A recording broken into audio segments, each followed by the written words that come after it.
The wind had a sound, out here in the Wyoming territory. It was not so much a whistle as a low, mournful moan. It was the only sound Silas Carrington had permitted himself to hear for 3 years. The snow had been falling since dawn, a thick, blinding curtain of white that erased the horizon and turned the high plains into a vast, silent emptiness. It was 1876, and the land was as unforgiving as his own heart. Silas pulled his collar tighter, the rough wool scratching his jaw.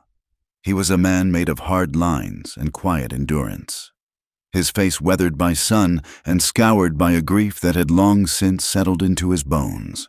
He moved through the blizzard with the slow, methodical pace of a man who has nowhere to be. His cattle were huddled against the north wall of the lean-to, their backs to the wind, coated in a thick layer of ice. He checked the ties on the canvas windbreak, his gloved hands stiff and clumsy with the cold. He worked alone. He had always preferred it, but since his wife's death, he'd enforced it. The silence of his cabin, once a comfort, was now a weight. It was filled with the ghost of her presence and the sharper, colder ghost of the son who never drew breath. In the far corner of the cabin, covered by a canvas tarp, sat a small, unfinished cradle. He had not looked at it in 2 years. He preferred the company of the wind. He finished his rounds, the snow piling deep around his boots, and headed for the barn to check on the horses. The world was reduced to the small, hazy yellow circle cast by his lantern. It was late, well past 9, and the storm was worsening. He heard it as he reached the barn door, a sound that did not belong. It was not the wind, it was not the stamping of a horse. It was a scrape, a weak shuffling in the hay, followed by a low, breathless moan that the wind almost stole. Silas froze. His hand went to the pistol at his hip, a wolf, perhaps, cornered and desperate. He raised the lantern, pushing the heavy wooden door open. The warm, close smell of hay and animals met him. His 2 horses nickered softly from their stalls. He swept the light across the barn floor. Nothing. He took a step inside, the snow crunching under his heel. "Who's there?" His voice was a rough bark. He heard the sound again. From the loft, a desperate, terrified scramble.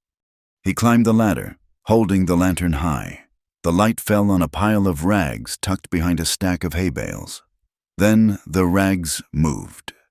He stepped closer. It was not rags. It was a person. A woman. She was half buried in the hay, as if trying to burrow in for warmth. Her hair was a matted, filthy tangle, caked with ice. The clothes on her back were thin and torn, soaked through. He could see the pale, waxy sheen of her skin. A dark, ugly bruise bloomed across her cheekbone, purple and swollen. She was barely conscious, her body seized by a shudder so violent it seemed it must break her. He nudged her with the toe of his boot. "Ma'am." Her eyes flew open. They were wide, frantic, and utterly hollow. She scrambled back, crab-walking into the hay until her back hit the barn wall. She was a cornered animal. "Please," she whispered. The word was a dry rattle, cracked from her throat. Silas just stared. The lantern held steady. He was a man used to death. He had seen it take cattle, seen it take men in bar fights, seen it steal his wife in a cloud of fever and blood. But he had never seen this. She mistook his stunned silence for intent. The fight vanished from her eyes, replaced by a terrible, brittle resignation. She stopped scrambling. She let her head fall back against the wood. "I can't hold it in anymore," she rasped, a single dry sob tearing from her. Her eyes squeezed shut. Just make it quick." Silas stood frozen. The lantern light trembled, casting wild shadows on the rough-hewn beams above them. "Make it quick." The words echoed in the sudden, terrible silence of the barn. She thought he was here to... What? End her? She curled into a tight ball in the hay, hiding her face, her small frame shaking in one long, uncontrollable shiver. "Please," she whispered again, the sound muffled by her knees. The shock broke. Silas let out a breath. A curse, low and rough. He jammed the lantern onto a nearby hook. "Get up!" She did not move, only flinched, curling tighter. He had no patience for this. He reached down, grabbed a handful of her wet rags, and hauled her to her feet. She was nothing. 100 pounds, maybe, all bone and ice and trembling. She gave a small, terrified cry as he threw her over his shoulder. She was dead weight. He grabbed the lantern and carried her out of the barn, back into the white maw of the storm. He kicked his cabin door open. The sudden, dry heat from the hearth blasted them. He crossed the room in 3 strides and dumped her, not gently, onto the thick bearskin rug in front of the fire. She landed in a heap and did not move, just curled up again, facing the flames, her body still racked by those awful, bone-deep shivers. He slammed the door, stomping the snow from his boots. He looked at her, a piece of human driftwood washed up in his storm. Filth, ice, bruises, and fear. He felt a surge of irritation. He had not asked for this. He ladled hot broth from the iron pot hanging over the fire. It was thick with salted beef and barley. He knelt beside her. The smell of her was sharp. Wet wool, sweat, and a faint, sour smell of sickness. "Drink," he commanded. She turned her head away, burying her face in the fur. "I said drink." He grabbed her jaw. His fingers were rough, calloused, and cold. He forced her head back. Her jaw was clenched shut. He pressed his thumb into the soft flesh beneath her jawline until she gasped, and he poured a spoonful of the hot broth into her mouth. She choked, sputtering, a thin line of it dribbling down her chin, but she swallowed. He did it again and again. He held her head steady, pouring the life back into a woman who had just begged him to take it. It felt like a violation. It felt perverse. He forced the entire mug of broth down her, spoonful by spoonful, until it was gone. He set the mug down with a heavy thunk. He pulled the heavy, oiled buffalo robe from his own bed and threw it over her. "Get out of those wet things," he ordered, turning his back to her. "Put that robe on." He waited. He heard nothing but the roar of the wind outside and the rattling of her teeth. He sighed, a harsh, frustrated sound. He went to his trunk at the foot of his bed and pulled out a set of his own long winter underwear, clean and smelling of lye soap. He tossed them onto the rug beside her. "Put these on, or I will do it for you." He turned back to the fire, feeding another log into the flames. He stared into the blaze, listening. He waited a long time. He heard the faint, clumsy fumbling of cloth, the sound of her wet rags hitting the floor with a damp slap. The silence stretched. Finally, a voice, so small it was barely there. "Done." He turned. She was swallowed by his clothes.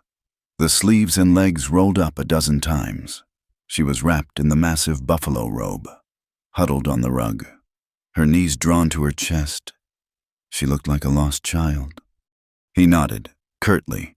He fetched the tin of salve he used for the cattle. He knelt again. "Give me your hands." She flinched, pulling them inside the robe. "Give me your hands," he repeated, not raising his voice. Slowly, she held them out. They were raw. The skin was cracked open and bleeding, the knuckles swollen. He took one of her hands in his. It was small, like a bird's skeleton. He began to work the grease into her skin, methodically, his touch rough but sure. She winced but did not pull away. He did the other hand. Then, her feet. He pulled the hem of his own trousers up. Her feet were worse, purple with cold, the skin of her heels broken and blistered. He worked the salve in, his expression grim. He tore clean rags into strips and wrapped them, binding her wounds. He did all of this in silence. He wanted to ask 1,000 questions. Who did this to you? Where did you come from? What kind of man leaves a woman to die in a blizzard? He asked none of them. He recognized the look in her eyes. It was the look of a hunted thing. Questions would only drive her further into whatever dark hole she was hiding in. When he was finished, he stood up. He threw more wood on the fire until it roared, sending a wave of heat across the room. He sat in his heavy wooden chair, the one his father had built. She stayed on the floor, by the hearth, as close to the fire as she could get without being burned. Hours passed. The storm outside screamed, rattling the one window in its frame. Inside, the only sounds were the crackle of the fire and the low, gasping breaths of the woman. Her shivering had subsided to a fine tremor. He watched her. Her eyes, they never settled. They darted from the door latch to the snow-pelted window, to his hands resting on his knees, and back to the door. Her gaze never rested. She was mapping her cage, looking for the weak point in the trap. He was a man accustomed to being alone. His solitude was his own, a familiar, heavy blanket. But this was different. Her fear was a living thing in the cabin. It was a loud, suffocating silence that pressed in on him. It unnerved him. He felt something twist low in his gut. It was an old instinct, one he hadn't felt in years, a protective urge, ugly and fierce, the desire to find the man, or men, who had put that bruise on her face and left her for dead. And then, shamefully, something else, something he had buried with his wife. He watched the firelight catch the damp strands of her hair, turning them from a dull brown to a reddish gold. He watched the line of her throat as she swallowed, the pulse beating there, fragile and fast. He saw the shape of her, small and feminine under his bulky clothes, curled in the fur. A dark, buried warmth stirred in him, a primal flicker of life that had been dormant for 3 years. He looked away, his jaw clenching. He felt a deep, cold disgust with himself. She was a half-dead girl, a refugee. She had begged him to kill her, and he, for one brief, dark moment, had seen her as a woman. He felt the guilt of it settle on him, colder than the storm. He must have slept, sitting upright in the chair. He woke suddenly. In the deep pitch of the night, the fire was dying. Reduced to glowing orange embers, the cabin was freezing. He knew what woke him. A draft. He looked at the door. It was open. A thin crescent of white snow had piled up on the floorboards, melting in the gloom. The wind was howling. A high, thin shriek. "Damn fool," he whispered. He grabbed his heavy coat from the peg, not bothering with his boots. He snatched his rifle from the wall. He plunged out into the night, the cold hitting him like a physical blow. The snow was deep, up to his knees, the wind driving it like needles into his face. "Woman!" he bellowed, his voice snatched away by the gale. He saw her tracks, faint depressions already filling with new snow. She was heading west, toward the frozen creek bed. How far could she get? He found her not 50 yards from the cabin, just a dark shape crumpled against the white expanse. She had collapsed, her strength gone. She was trying to crawl when he reached her, her breath coming in ragged, steaming gasps. He rolled her over. Her eyes were open, dazed, ice crystals already forming in her eyelashes. This time, he was not gentle. He was furious. He was angry at her for being so stupid, for forcing him out into this. He was angry at himself for caring enough to follow. He hauled her up, his arm locking around her waist. He half dragged, half carried her back to the cabin, his bare feet numb in the snow. He kicked the door shut behind them and dropped the heavy wooden bar into place. He threw her back onto the bearskin rug, harder than he meant to. She lay there, gasping, snow melting in her hair. "You trying to die out there?" he snarled, his voice low and dangerous. He was shaking, but with rage, not cold. "Is that it? You want to die? Fine. But you don't do it on my land. You don't make me bury you come spring." She stared up at him from the floor, her chest heaving, and something in her finally broke. The animal terror in her eyes was suddenly burned away by a terrible, hollow anger that matched his own. "Yes," she whispered, her voice raw and torn. What's it to you? Silas stared, the anger momentarily knocked out of him. I tried to make it easy, she spat, pushing herself up onto her elbows. In the barn. You're the one who did this. She gestured weakly at the cabin, at the fire, at the broth he'd forced into her. He had no answer for that. He just stood over her, dripping melted snow onto the floor, his feet aching as the feeling returned. Why? He finally asked. It was the one question he had held back, and it burst out of him. Why? She laughed. It was a horrible, dry, broken sound that held no humor. Why? She pulled herself up to a sitting position, clutching the buffalo robe around her like armor. You want to know? She asked, her voice rising with a frantic, brittle energy. I ran from a place in Kansas City, a place where…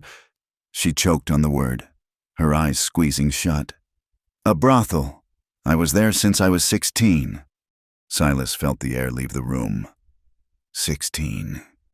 I got out, she continued, talking fast now, the words tumbling out in broken pieces, as if she could no longer hold them back. I thought I was free. I ran for weeks. I had nothing. I was starving. Her eyes were wide, bright and manic in the firelight. This man found me, a preacher. He had a wagon, painted with scripture. He said he'd save me.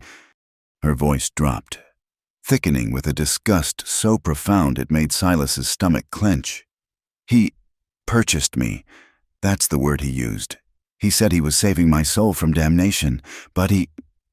She stopped, her gaze falling to her own cracked hands. When he was done, he passed me to the other men, the ones driving the supply wagons. For a price. He said it was God's way of teaching me humility. Silas's hands clenched into fists at his sides. He felt a cold, murderous sickness rise in his throat. I jumped from the wagon, she whispered. 2 nights ago. In the storm. I didn't care where I was. I just ran. I ran until my feet bled. Until I found your barn. I couldn't run anymore. She was shaking again, but not from the cold. It was a deep, internal tremor. So yes, she whispered, her voice breaking. I wanted you to make it quick. I had… A sob tore out of her, a sound of such profound agony that Silas took an involuntary step back. I had a baby once, she cried, the words ripped from her. A daughter, back in Kansas. They took her. She wrapped her arms around herself, rocking back and forth on the rug, her face crumpling. I was forced to leave her. I don't even know if she's alive. I can't… Her voice broke completely. She dissolved into harsh, silent sobs, her shoulders hunching. She looked up at him, her face a mask of tears and desperation, her eyes begging. Please, don't speak of it again. Please, just let me be. She turned away from him, curling back toward the fire, her small back shaking. The confession hung in the air, heavier and more suffocating than the storm. Silas stood frozen, his own anger long gone. Replaced by a vast, cold emptiness, he saw her, not as an intrusion, not as a woman, but as a collection of wounds. A daughter, lost. His gaze drifted, unbidden, to the far corner of the cabin, to the shape under the tarp. His wife, gone. His unborn son, gone. He had lost his family to the unforgiving hand of God and the harshness of the land.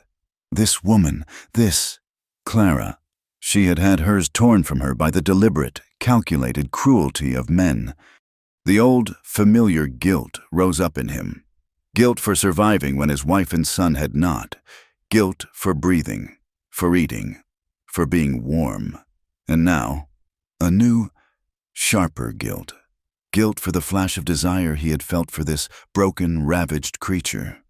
He looked at her, a small, trembling heap by his fire. He didn't feel desire now. He felt an echo, a terrible, hollow recognition. He was a man haunted by death. She was a woman haunted by a life she could not escape. The storm outside had finally found its match in the devastating silence within the cabin. The confession settled in the cabin like a second winter. Outside, the storm that had been a fury became a siege. The wind did not stop for 3 days. It was a high, thin scream that worked its way through the chinking of the cabin walls. The snow piled up, burying the single window until the room was cast in a strange, gray, underwater light. Even at midday, the world beyond the door was gone, erased, leaving only the small, cramped square of the cabin, thick with smoke and the heavy silence of 2 people trapped with ghosts. Silas gave her the bed. He took the bearskin rug by the hearth, nearer to the cold, telling himself it was so he could feed the fire.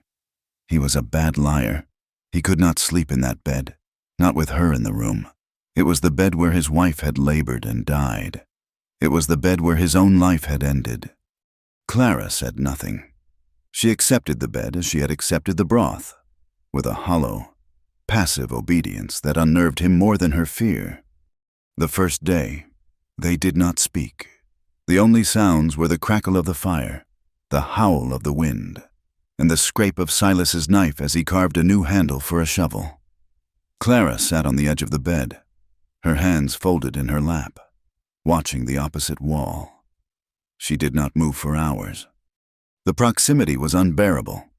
Silas was intensely aware of her, the way she breathed, shallow and quiet, as if afraid to take up too much air, the way she tucked her still raw feet beneath her when she thought he was not looking.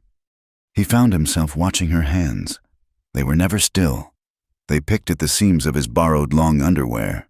They twisted in her lap. They gripped the edge of the mattress. On the second day, the silence finally broke her.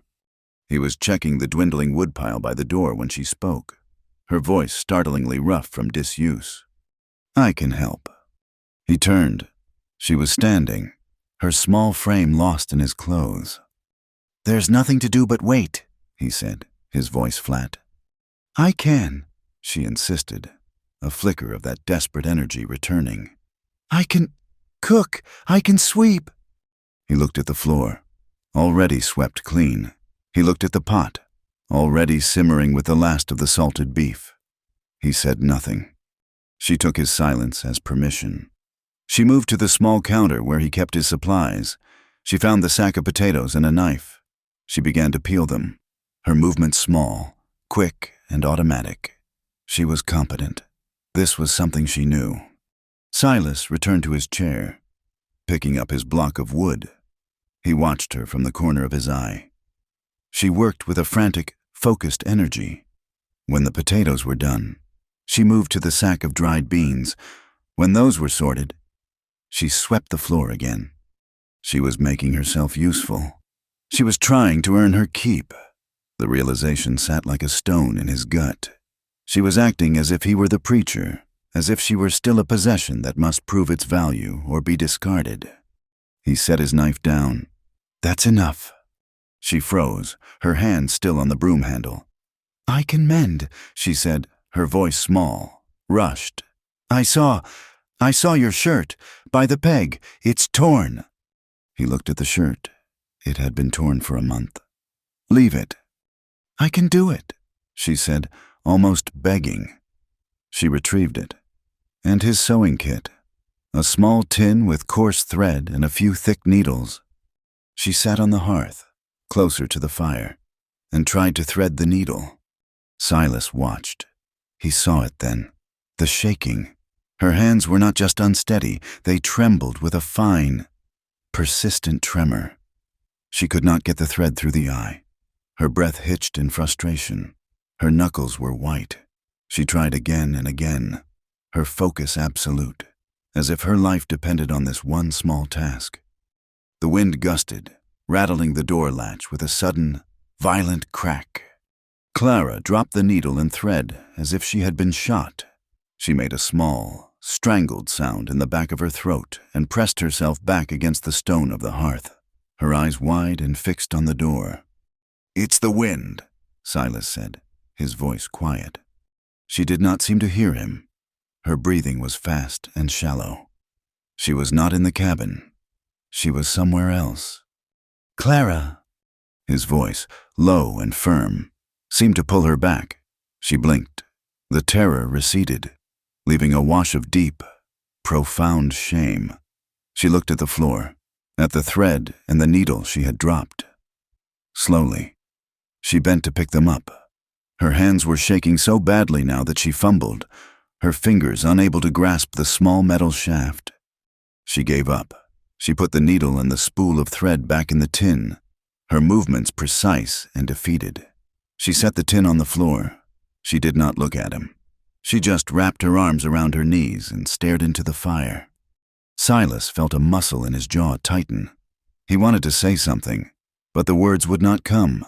What comfort could he offer? He knew nothing of comfort. He knew only endurance. He picked up his wood and his knife and went back to carving.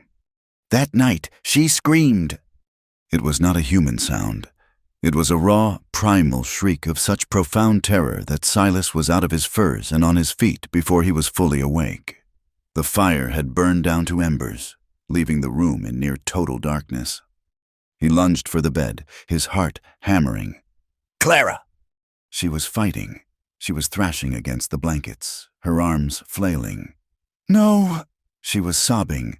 "No, please, not again. Please, no!" He reached for her, grabbing her shoulders. "Clara, wake up! You're dreaming!" The moment his hands touched her, she exploded. She became a wild thing. She screamed and clawed at him, her nails raking his arms. She was not seeing him. She was fighting for her life.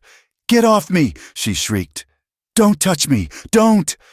"It's Silas!" he yelled, his voice a harsh bark.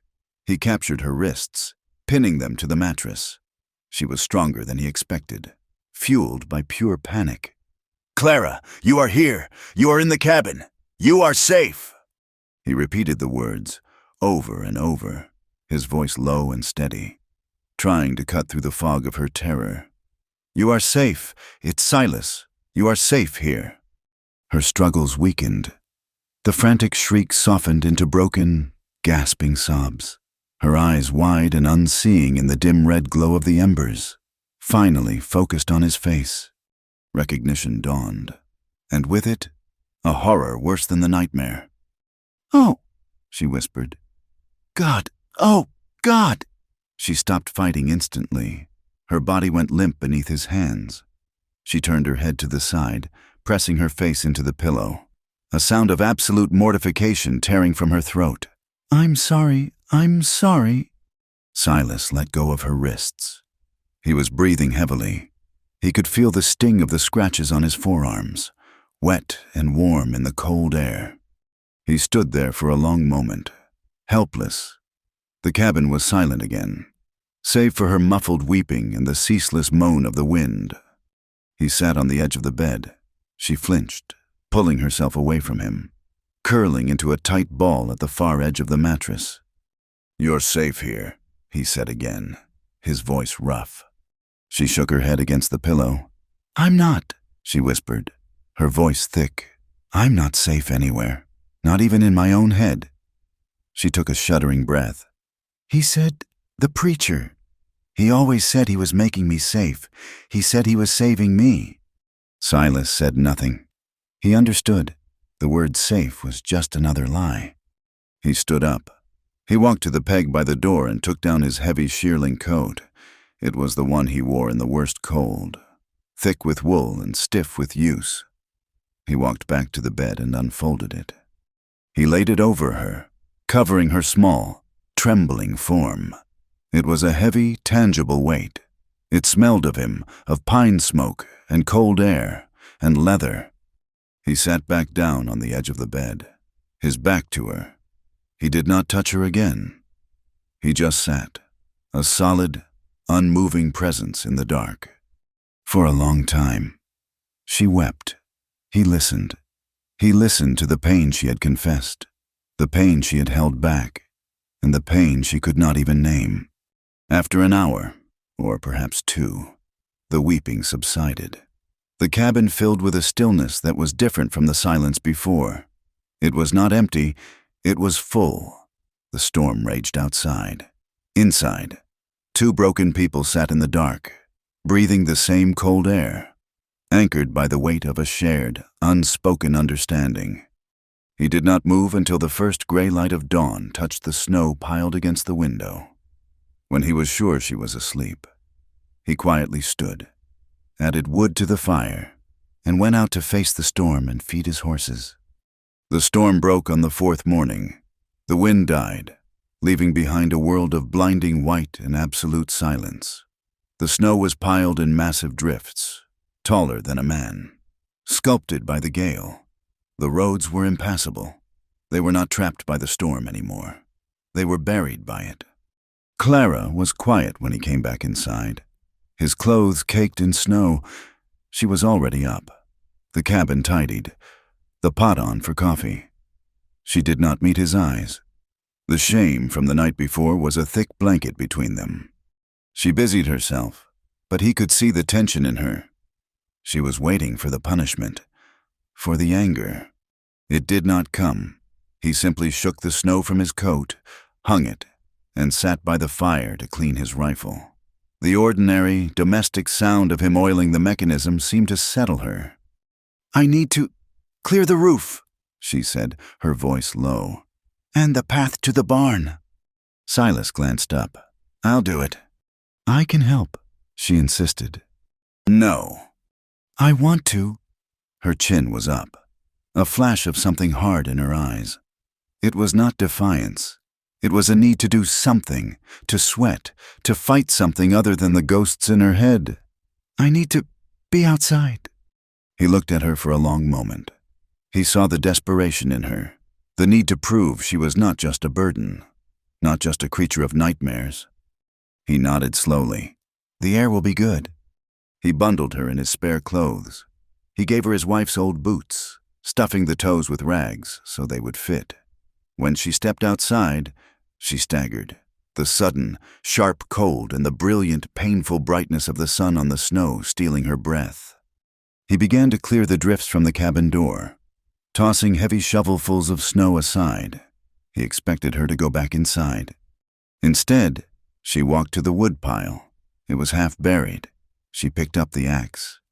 "Clara, no." His voice was sharp. "That's not for you." "I have to," she said. She was not looking at him. She was looking at the axe, at the logs. I can't just sit, please." He saw the wildness in her eyes, the same wildness from the nightmare, but this time it was pointed at the world, not at him. He let out a harsh breath. "Fine, but you are weak. Do not be a fool." She set a log on the block. She hefted the axe. It was too heavy for her. She brought it down, but it glanced off the wood, sinking into the snow. She bit her lip, retrieved it, and tried again. Her arms shook with the effort. Silas watched, his shovel stilled. He watched her fight the wood, her breath coming in white plumes. She was clumsy, but she was furious. She was pouring every ounce of her shame and her terror and her rage into the simple, physical act. She managed to split one small piece. It gave her courage. She set another. She swung again, this time with too much force and not enough aim. Her foot slipped on the packed snow. She fell. The axe flew from her hand. She went down, a small, weak collapse, her body folding into the snowdrift. Silas was there before she hit the ground. He caught her, his arms closing around her waist, pulling her back against his chest. She was light, her body trembling with exhaustion. She gasped, her head falling back against his shoulder. He held her.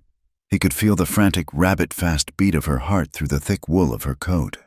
Her face was turned up to his, her lips parted, her eyes wide with surprise. The world went silent. He was looking down at her, his face only inches from hers. He could see the spray of freckles across her nose, invisible until now. He saw the deep, complex color of her eyes, not just brown, but shot with flecks of gold and green. He saw the small, pale scar just above her left eyebrow. Something stirred. It was the stirring of a man who had been dead for 3 years. It was the simple, terrible human feeling of holding a woman, the softness of her, the smell of her, clean snow and faint, womanly sweat. It was a warmth that had nothing to do with the fire and everything to do with the life he held in his arms. He let go of her as if she were hot iron. He stepped back, his face hardening into its usual grim mask. "I told you," he said, his voice rougher than he intended. Clara just stared at him, her hand pressed to her chest where he had held her. She was breathing hard. She did not look afraid. She looked stunned. "Go inside," he said. "You're done." This time, she did not argue. She turned and walked back to the cabin, her steps unsteady. Silas watched her go. He picked up the axe, swung it once, and split the log clean in two. He worked for an hour, his movements savage, trying to sweat the feeling out of him. That night, the tension was a new thing. It was no longer the silence of ghosts and trauma. It was the silence of a man and a woman, hyper-aware of each other in the small, enclosed space. He could not look at her. She kept her eyes on the fire. She had taken the mending tin again. Her hands were steadier now. She was patching the hole in his old flannel shirt. "I used to sing," she said, her voice so quiet he barely heard it over the fire. Silas stopped his work. He was braiding a new leather lead. He looked at her. She was not looking at him. She was staring at the needle as it moved in and out of the cloth. To my daughter, Emma, I used to sing to her when she was small, to get her to sleep." It was the first time she had said the child's name. Emma. It hung in the air. Silas waited. He knew, instinctively, that this was an offering, a small, fragile piece of the past she had walled off. She liked the one about the river. Clara whispered, her hands stilled. I haven't thought of that song in a long time." He was a simple man. He did not know the right words for such things. "Sing it now," he said. It was not a command. It was a request. Her head snapped up. Her eyes were wide, panicked. "Oh, no, I could not." "Why?" She looked down, her face crumbling. I am ashamed." "Of the song?" "Of me," she whispered, a tear falling onto the flannel in her lap. It was a clean thing, a good thing, and I have no right to it anymore. Silas put his leatherwork down. He moved from his chair and knelt in front of her, on the hearth. She flinched, pulling back, expecting him to be angry. He did not speak. He just looked at her, his dark eyes holding hers. He saw the self-hatred there, deeper and more destructive than any bruise. He saw the girl she had been, buried under the shame of what had been done to her. Slowly, he lifted his hand. It was a large, calloused, rough hand, a hand used for roping cattle and splitting wood and burying his dead. He raised it to her face. She trembled, her breath catching. He cupped her cheek. His thumb rested just below her eye, where the bruise was finally fading to a sickly yellow. His skin was warm and rough. Clara sucked in a breath. She turned her face away, into his palm, but it was not a rejection. It was a surrender. The tears she had been holding back spilled over, hot against his skin. She did not pull back. She let him hold her, her eyes squeezed shut, her body rigid with the shock of a touch that asked for nothing, a touch that was just kind. He held her like that for a long time. He felt the tremor run through her. He felt the fight she was having with herself, to accept this small comfort. He said nothing. He just held her. Finally, he let his hand drop. He stood up and went back to his chair. Clara wiped her face on her sleeve. She picked up the shirt. They did not speak again for the rest of the evening. Later, in the deepest part of the night, he was woken by a sound. He was on his rug by the fire. He opened his eyes. The cabin was dark, the fire low. She was standing over him, just a silhouette against the faint orange glow. "Clara?" he asked, his voice thick with sleep. She did not answer. He saw her tremble. She knelt beside his furs. "I can't," she whispered. Her voice was a raw, desperate thing. "I can't be alone." He started to sit up, to tell her to go back to bed, but she moved first. She crawled under the heavy fur robes, her small, cold body pressing against his side. She was not wearing his coat. She was just in his thin, long underwear. Silas went rigid. Every muscle in his body locked. "Clara," he said, his voice a low warning. "What are you doing?" She was shaking. She was shaking so violently he could feel it in his own bones. She turned, pressing her face into his chest. He could feel the dampness of her tears through his shirt.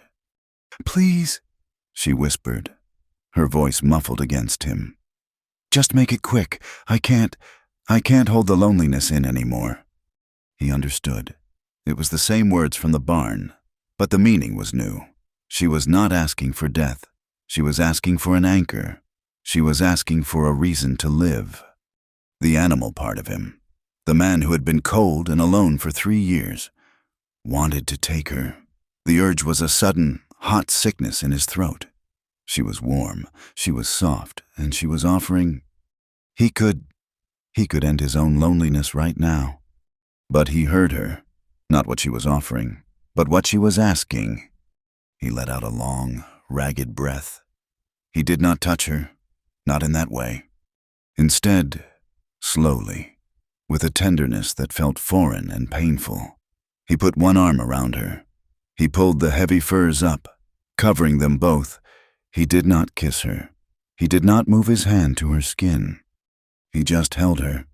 He held her as she wept, her small body pressed against his, her sobs shaking them both. He held her against the crushing, terrible weight of the loneliness. He stared into the darkness, his jaw clenched, his own body trembling just as much as hers.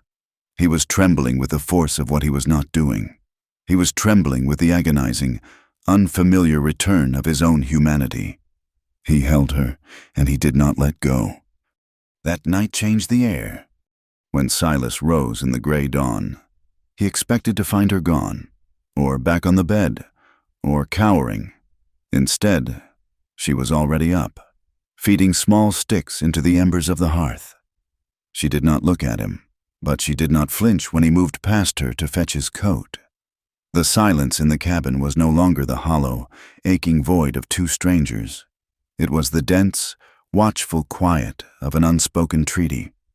He went out to tend the animals, the air sharp and clean after the storm. When he returned, she had coffee boiling, and she handed him a mug. Her hand was steady. Her eyes met his for a fraction of a second. It was enough. They did not speak of the night before. They did not speak of her crawling into his furs, or of him holding her through the dark. They simply began again. The snow held them prisoner for another week. The drifts were high and solid, the world a vast, white desert. But inside the cabin, the frost began to thaw. Clara moved with more purpose. She was no longer just earning her keep. She was inhabiting the space. She took over the cooking, stretching their meager supplies with a skill that surprised him. She made a stew from dried beans and the last of an onion, and it was the best thing he had eaten in 3 years. He found himself watching her, the way she tucked a loose strand of hair behind her ear, her brow furrowed in concentration as she mended his shirt. The shaking in her hands had not gone entirely, but it was better. It only returned when a log cracked too loudly in the fire, or when his shadow fell over her unexpectedly. They had to clear a path to the barn twice a day. On the 3rd day after the storm, Silas was shoveling a new drift, his back aching, when one of the younger calves, foolish and full of winter energy, tried to jump the pile of snow. Its legs went straight through the crust, and it tumbled, end over end, into the deep powder, vanishing completely for a second before its head popped up, its face coated in white, looking utterly indignant. Silas stopped, leaning on his shovel. A sound cut through the cold, still air. It was a sharp, sudden burst of noise from behind him. He turned. Clara was standing near the barn door, her hand half raised. She had laughed. It was not a giggle or a chuckle. It was a single, startled, honest bark of amusement. The sound died instantly. Her hand flew to her mouth, her eyes widening in sheer animal terror. She stared at him, braced, her whole body tensing for a blow or a curse. "I'm sorry," she whispered, the words tumbling out. I'm sorry, I won't." Silas looked from her and her panicked face back to the calf, which was now struggling to free itself. He looked back at her. The fact that a laugh could cause her such fear. It made a cold, hard anger settle in his gut, an anger aimed at the men who had taught her that. He turned his gaze back to the calf.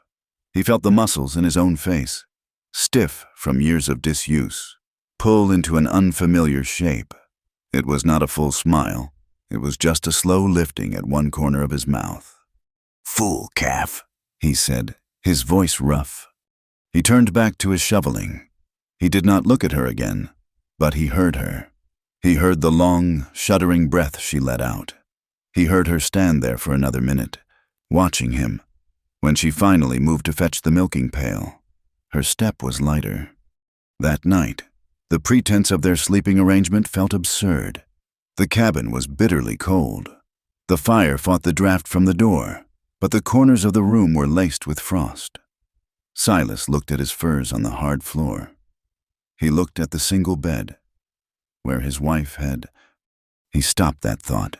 He looked at Clara, who was watching him, her face impassive. "It's warmer," he said, his voice flat, stating a fact. "In the bed, both of us." She did not argue. She did not look relieved or afraid. She just nodded, her eyes dropping to the floor. It was worse than the night she had come to his furs. This was a choice, a practical, deliberate arrangement that was anything but. They got into the bed fully clothed, he in his long underwear, she in his... They lay on their backs, a hard, cold foot of space between them. The mattress ropes creaked under their combined weight. Silas lay rigid, staring at the dark beams of the ceiling. He was intensely aware of her. He could feel the small measure of heat radiating from her body, a small pocket of life in the cold bed. He could smell the lye soap from her mended clothes, and underneath that, the faint, clean, womanly scent of her skin.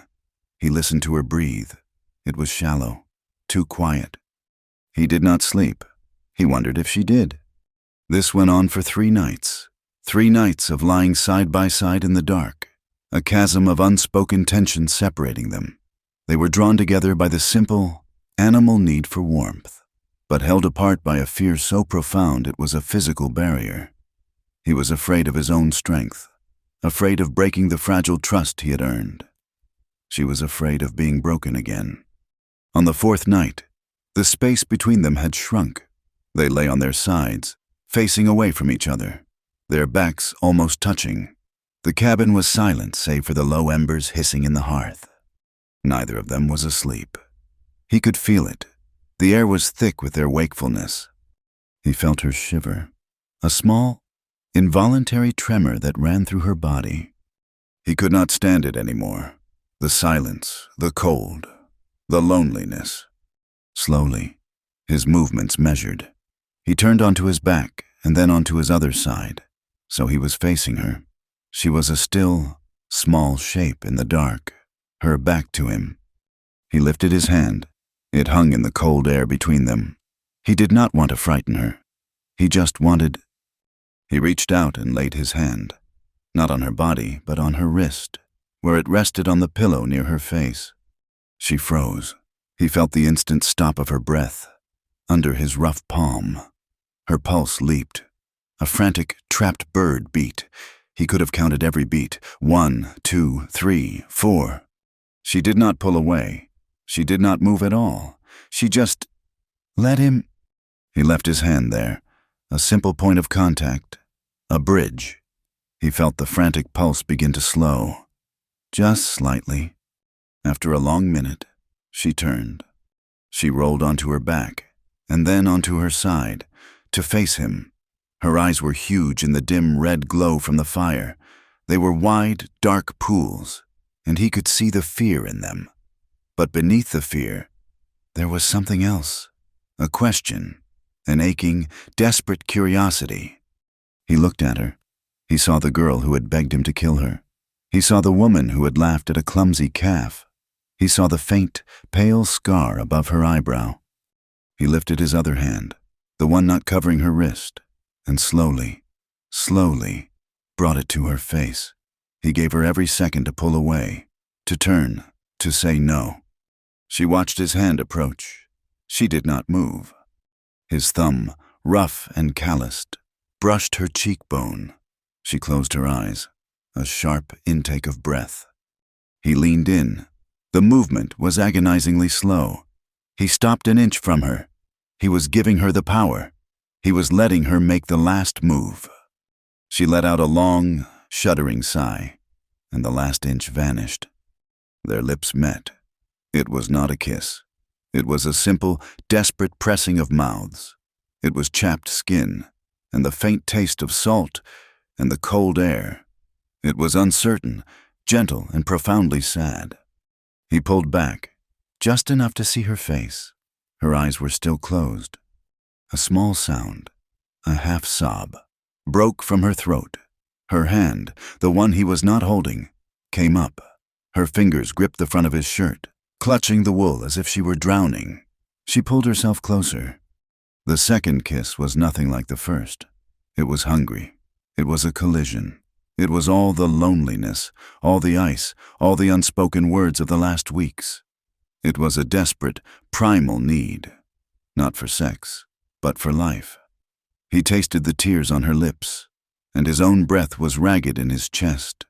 It was a kiss of shared ghosts, of two people starving. He felt the tension in her, the lifetime of fear coiled in her muscles. He recognized this hunger, and he knew how close it was to panic. He pulled back, breathing hard, resting his forehead against hers. She was trembling. "I'm not gonna hurt you," he whispered, his voice thick, a raw promise in the dark. "Clara, I'm not gonna hurt you." His words were the only absolution she had ever known. She let go of his shirt, her hand sliding up to cup his jaw, her fingers tracing the rough stubble. He kissed her again, but this time it was slow.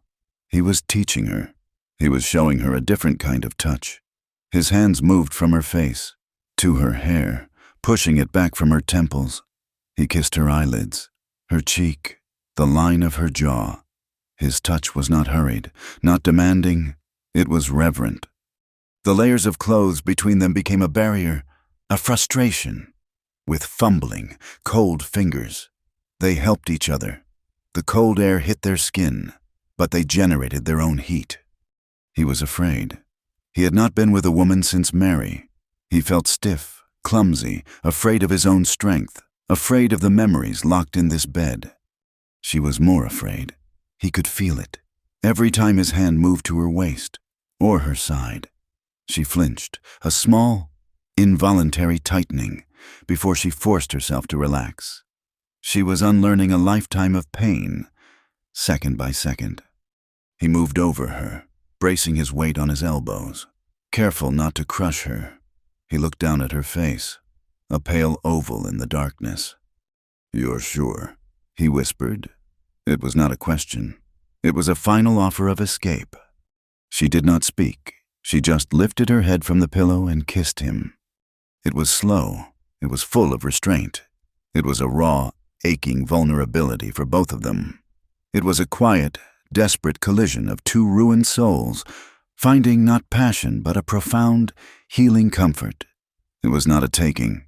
It was a sharing of warmth, a pact against the cold, a confirmation of life. When it was over, he did not roll away. He pulled her against his side, her head on his shoulder, and covered them both with the heavy furs. He held her, his arm locked around her, his heart hammering against his ribs. He waited for the shame, or the guilt, or the ghost of his wife. to rise up and strangle him. None of it came. There was only the warm, living weight of the woman in his arms. She was silent for so long he thought she had fallen asleep. Then he felt the tremor start, a small shiver that grew. He felt the hot dampness on his shoulder. She was weeping. A cold dread seized him. He had hurt her. He had broken her. "Clara?" he whispered, his voice tight. "Did I? I'm sorry. She shook her head against his chest, her weeping growing harder. "No," she choked out. "No, you didn't. It's just—" She took a long, ragged, gulping breath. "I feel," she whispered, her voice broken. "I feel like a woman again, not a possession." He closed his eyes. He tightened his arm around her, pulling her so close she could not possibly be any closer. He said nothing. He just held her, burying his face in her hair, and breathed her in. He held her until the weeping softened into the slow, even breaths of sleep. He woke first. The gray light of morning filled the cabin. He turned his head. She was still asleep, her face pressed into his shoulder. The fear was gone from her face. In sleep, she looked young, the hard lines of her life erased. He felt a powerful, protective surge so strong it nearly choked him. He did not move. He just watched her breathe. When she finally stirred, her eyes fluttered open. She saw him watching her. The memory of the night returned, and he saw the fear, the shame, flood her face. She started to pull away. He didn't let her. He just kept his arm firmly around her. He said nothing. He just looked at her. "Morning," he said, his voice low. She stared at him, searching his face. She was looking for the disgust, the anger, the look of ownership she knew so well. She found none of it. She just found him. And Clara smiled. It was not the startled bark of laughter in the snow. It was not the ghost of a smile he had seen once or twice. It was a slow, hesitant, genuine smile that started at her lips and traveled all the way to her eyes, lighting them from within. It transformed her. Silas felt it like a physical blow, a punch to the gut. He had to look away. He stared at the ceiling, overwhelmed. The grief for Mary was still there, a cold, hard stone in his chest. It would always be there. But this new feeling, it was like a small, stubborn wildflower, pushing its way up through the ice and blooming right beside it. The thaw in the cabin deepened. They began to talk. Not about the past, not yet, but about small things. The cattle, the taste of the coffee, the way the snow was melting. One evening, they sat by the fire, the comfortable silence stretching between them. She was sewing, her hands steady now. "Silas?" she asked, her voice quiet. He looked up from the harness he was oiling. "What happened to you?" she asked. "I told you, my past, but you're like me. You're hiding too." She looked around the cabin, at its emptiness. "Your wife." He stiffened. The harness in his hands became the only thing in the world. He wanted to tell her to be quiet. He wanted to tell her it was none of her business. But he owed her. She had shown him her wounds. He had to show her his. He set the leather down. He stood and walked to the small, frozen window, staring out at the white emptiness that matched his own. "Mary," he said, his voice flat, dead. Her name was Mary. The words were hard, like pulling stones from his throat. "She was with child, our first, a son. We were happy." He spit the word out like it was poison. "A storm came up," he continued, his voice hollow. "A freak blizzard. Early spring. I thought I had time. I needed supplies from town. Seed, flour. I was gone. 2 days. The drifts were too deep to get back." He stopped. He could see it, the image that never left him. "When I got back," he whispered. The cabin was cold. The fire was out. He turned to look at her. His face was a mask of old, cold grief. She was in the bed. She had died trying to birth him. The baby.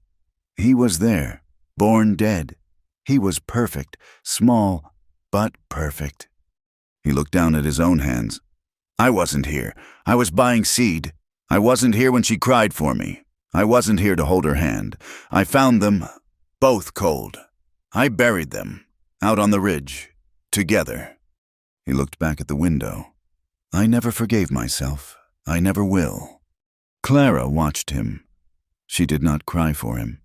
She did not offer him cheap comfort or tell him it was not his fault. She knew, better than anyone. That guilt was a phantom that words could not touch. She waited. Then she said, her voice soft, You stayed here, to be with them. I stayed here, he corrected, his voice harsh. To be with no one.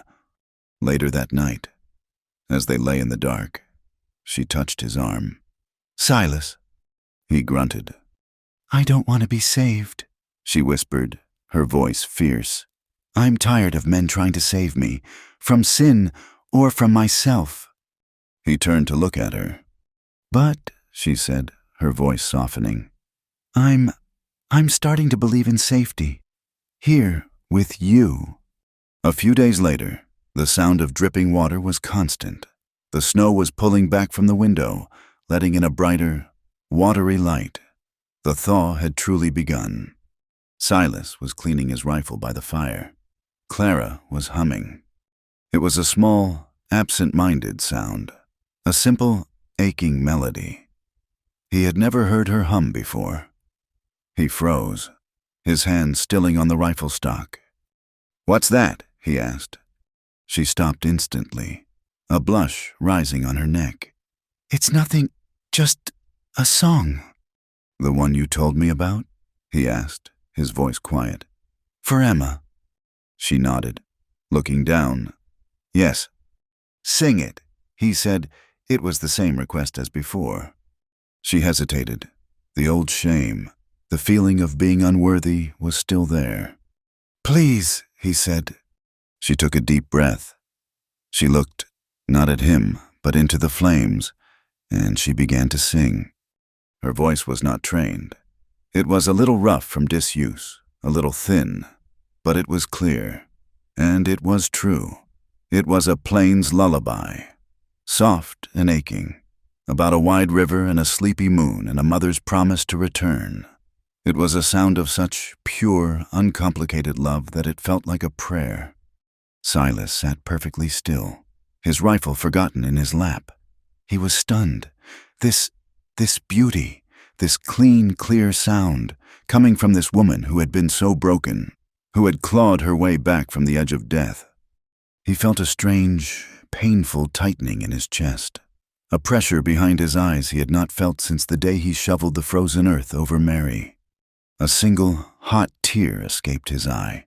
It tracked, slow and burning, down his weathered cheek and into his beard. Another followed from the other eye. He did not move. He did not wipe them away. He did not hide his face. He just sat there, in his cabin, and let her song wash over him. And for the first time in 3 years, he let his grief show its face. She finished. The last note faded into the sound of the crackling fire and the dripping water outside.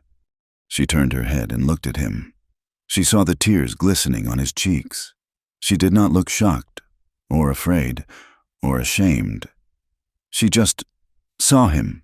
She held his gaze, her own eyes clear, and offered him the same silent acceptance he had offered her. The next day, Silas went out to check the property line. The world was a sea of brown mud and rotting snow. The air was warmer, carrying the smell of wet earth. The siege was over. The outside world was returning. He walked the perimeter, checking for damage. As he neared the frozen creek bed, almost washed away by the melt, he saw them. He froze. Horse tracks, not his, not a deer. Shod horses, 2, maybe 3 riders. They were a day or 2 old. They had come up from the south, stopped at the edge of his land, looked at the half-buried, snowed-in cabin, and then turned back. His blood went cold. He looked back toward the cabin, where a thin plume of smoke, Clara's smoke from the fire she'd built, was rising into the damp spring air. The world was thawing, and the preacher, or men like him, were riding again. Clara's past was catching up. The tracks he'd found by the creek bed poisoned the air. The thaw was no longer a promise of spring. It was a threat. The world was returning, and it was a world that wanted Clara. They lived in the shadow of that discovery for a week. Every sound of melt, every drip of water from the eaves, sounded like a hoofbeat in the mud. Silas took to working with his rifle slung over his back.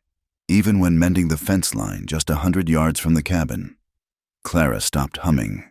She kept the door barred, even in the daylight, and her eyes rarely left the window. The safety they had built was a thin sheet of ice over a fast, black river, and one afternoon, it finally broke. Silas was splitting the last of the winter-cut logs, the thwack of the axe ringing sharp in the damp air.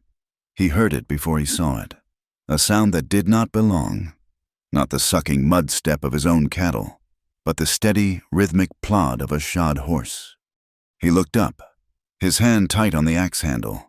A rider was approaching from the south, following the muddy trail that passed for a road. The man wore a heavy coat and a hat pulled low, but as he drew closer, Silas saw the glint of metal on his chest, a badge. He turned toward the cabin. Clara was already at the door, her face a white mask of terror.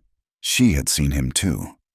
"Inside," Silas said, his voice low and flat. He dropped the axe and moved, not running, but with a deadly purpose. He met her in the middle of the room. "The cellar," he said. Her eyes were wide, frantic. "Silas?"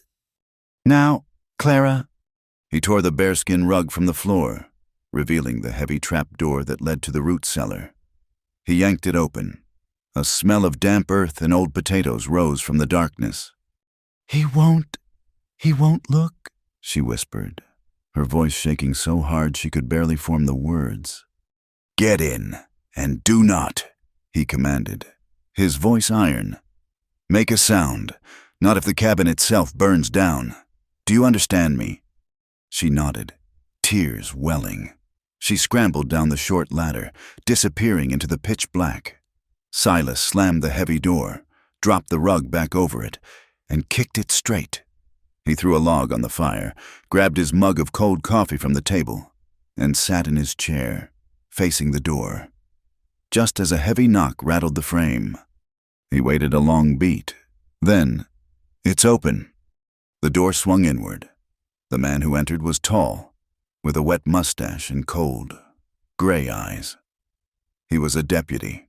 Silas saw, not a marshal. He brought the smell of the wet, cold world in with him. "Mr. Carrington," the deputy said, his voice polite. He looked around the cabin, his gaze taking in the single chair, the single mug, the rumpled bed. "Deputy," Silas replied. He did not get up. He held the mug in his hand. The deputy's name was Finch. He introduced himself, but Silas did not offer his own name in return. "Been a hard winter," Finch said, moving closer to the fire, warming his hands. "It was," Silas said. "See many folks out this way? Trappers, Indians?" "I see no one." Finch nodded, as if this confirmed something. "Place is clean," he observed, his eyes scanning the swept floor, the neatly stacked dishes. "Cleaner than I'd expect from a man living alone." Silas felt the floorboards beneath his feet. He wondered if Clara was breathing. "I've had nothing else to do." Finch chuckled, a small, dry sound. He turned from the fire. "We're looking for someone. A woman. Came through this way. Oh, maybe a few weeks back, just before the last big snow. You wouldn't have seen her, would you?" Silas met his gaze. "I told you, I see no one." "Right." Finch rubbed his jaw. "This one's particular. She was traveling with a godly man, a preacher, name of Eli Thorne. You may have heard of him. Silas shook his head. Once. Reverend Thorne says she's unwell, hysterical, prone to delusions. Finch looked Silas square in the eye. She ran off from his camp, stole food. He said he's worried for her safety. She's not right in the head. Silas thought of Clara's screams in the night. He thought of her hands, raw and bleeding. He thought of her laugh. She's thin, Finch continued, watching Silas's face. Brown hair, young, maybe a few bruises from falling, out in the wild. A lot of women fit that description, Silas said, his voice flat. True, but this one, she's also wanted for theft and lewd conduct back in Kansas. She's a whore, Carrington, plain and simple. But the Reverend wants her back, says he's responsible for her soul. The silence in the cabin was absolute. Silas could feel the deputy listening for a cough, a creak, a single, terrified breath from beneath the floor. If I see a woman, Silas said, prone to hysteria or not, I'll point her toward Cheyenne. I don't harbor thieves, and I don't harbor whores. Finch stared at him for a long, cold moment. His gaze drifted to the bed. It was made, but the furs were rumpled. He looked at the mended shirt hanging on a peg. He looked at the pot of stew on the hearth, which smelled of vegetables and smoked meat. Too much for one man. Just you, then, Finch said, since your wife passed. It was not a question. It was an accusation. Silas let the grief, the real, cold, 3-year-old grief, rise up. He let it deaden his eyes. Since my wife passed, he said, his voice hollow, it is only ever just me. The deputy held his gaze. He saw the cold, hard truth of the widower, the man who had buried his own life. It was the only thing that could have convinced him. Finch nodded, satisfied. Right, well, apologies for the intrusion. He walked to the door, then paused. If you do see her, you send word to Miller's trading post. The Reverend is offering a reward, $50. I don't need his money, Silas said. Finch gave him one last look, then stepped out, pulling the door shut against the cold. Silas did not move. He sat in the chair, his coffee long cold. Listening, he heard the squelch of boots in the mud. He heard the horse snort and turn. He heard the slow, plodding retreat of the hoofbeats until they were swallowed by the sound of the wind. He waited. He counted to 100, slowly. Then he threw the mug into the fireplace, where it shattered against the stone. He kicked the rug aside and tore the trapdoor open. Clara! She came up the ladder like a ghost, her face smeared with dirt, her eyes wide and bottomless with a terror that had gone past screaming. She was shivering so badly her teeth chattered. He's gone, Silas said. He'll be back, she whispered. She stumbled to the bench, her legs giving out. They'll all be back. That preacher, Eli Thorne, he doesn't stop. He never stops. She looked at Silas, and the fear in her eyes was replaced by a terrible, cold certainty. He'll tell them you harbored me. They'll say you stole his property. Clara, no! She stood up, her voice rising, brittle and sharp. You don't understand. Silas, they will hang you. They will burn this cabin to the ground. For me. She gripped his arm, her small, hard fingers digging into his muscle. I brought this to your door. That night, the intimacy they had built was gone, replaced by the raw, cold fear. They lay in the bed, but they were as far apart as they had been that first night. They did not touch. You have to let me go, she whispered into the darkness. I am not, he said, his voice flat, his back to her. You have to, tonight. While there's time, I'll go north. I'll find a different trail. They'll never find me. You'll be dead in 2 days, he said. It's better than you being dead in 2 weeks, she shot back, her voice breaking. Silas, please, I am poison. Everything I touch, it rots. I can't be the reason you, after Mary, I can't. He turned over, his movements sudden and violent. He gripped her shoulder. You will not leave this cabin. You will not leave this land. That is the end of it. His anger was a wall. She fell silent, but it was a silence of cunning, not agreement. He knew it. He knew her. He knew the look of a cornered animal, and he knew it would chew its own leg off to escape. He lay awake, staring at the ceiling, every nerve in his body taut. He pretended to sleep. He slowed his breathing, letting a faint snore escape his lips. He waited. It was hours. The fire was embers, the cabin dark and cold. He felt her move. It was the faintest shift of weight on the mattress. A pause. Then the whisper of her feet hitting the cold floorboards. He kept his eyes closed. He heard her small, fumbling movements. She was pulling on her boots. Mary's boots. She was putting on his spare coat. He heard the click of the door latch. Impossibly loud in the silence. A sliver of cold. Moonlight-soaked air cut into the room. Then she was gone. He was up before the door was fully shut. He grabbed his own coat and his boots, not bothering to lace them. He did not grab his rifle. He followed her. He was a shadow, and she was a target.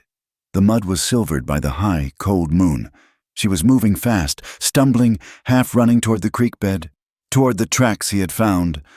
He let her get to the edge. The creek was no longer frozen. It was a raging black torrent, swollen with melt, chunks of dirty ice churning in the rapids. It was a 10-foot wide, impassable, freezing cold barrier. She stopped at the bank, staring at the water. She was trapped, his land at her back, this violence in front of her. She looked, for one terrifying second, like she was considering jumping. "Where do you think you're going?" he asked. His voice cut through the roar of the water. She screamed, a small, terrified sound, and spun around. "Let me go!" she cried, backing away, her heels sinking into the mud at the water's edge. "Go where?" he snarled, advancing on her. "Into that? You'd be dead in 1 minute. Is that what you want? Is that what you've wanted all along? To just finish the job?" "It's better than them!" she screamed, her voice raw. "It's better than what he'll do. To me, to you. Let me go, Silas. I am not your burden." "You fool," he said, his voice dropping, low and dangerous. He grabbed her, his fingers biting into her arms. "You damn fool. Do you think I did all this for nothing?" He was shaking her, his own control gone, the terror of finding her gone, the terror of the deputy, the terror of the preacher, all of it coalescing into a single, blinding rage. "Do you think," he yelled, his face inches from hers, "that I brought you back, that I fed you, that I touched you, just to watch you walk into a river?" He was breathing hard, his chest heaving. The confession was tearing its way out of him, a truth more painful than any bullet. "Don't you understand?" he whispered, his voice breaking. He pulled her against him, his grip turning from anger to desperation. He crushed her against his chest, his face buried in her hair. "You're not just someone I helped," he choked out. He was shaking as badly as she had in the cellar. You're not just a woman." He held her, the words ripped from the deepest, most guarded part of him. "You're someone I need." He said the word like it was a curse, an admission of a fatal flaw. He needed her, the grieving widower, the man who needed nothing, needed this broken, terrified woman to stay alive. She stopped fighting. Her body went limp in his arms. She just held on. He lifted her. He was a strong man, and she was light as a bundle of sticks. He carried her back to the cabin, the mud sucking at his boots. He did not set her down. He kicked the door shut with his heel and bolted it. He did not put her down. He pressed her back against the solid wood of the door, his body trapping hers. He was breathing like he'd run a mile. He was looking at her as if he'd never seen her before. And he kissed her, It was not the gentle, healing kiss from before. It was not the sad, uncertain kiss of two lonely people. This was a kiss of rage and fear and profound, desperate claiming. It was a kiss that said, "You are mine. You are not his. You are not leaving." She kissed him back with the same wild, starved fury. She was not a victim. She was not a possession. She was his partner in this. Her fingers clawed at his coat, pulling him closer, as if she could crawl inside his skin. He half dragged, half carried her to the hearth, tumbling them both onto the thick bearskin rug in front of the fire.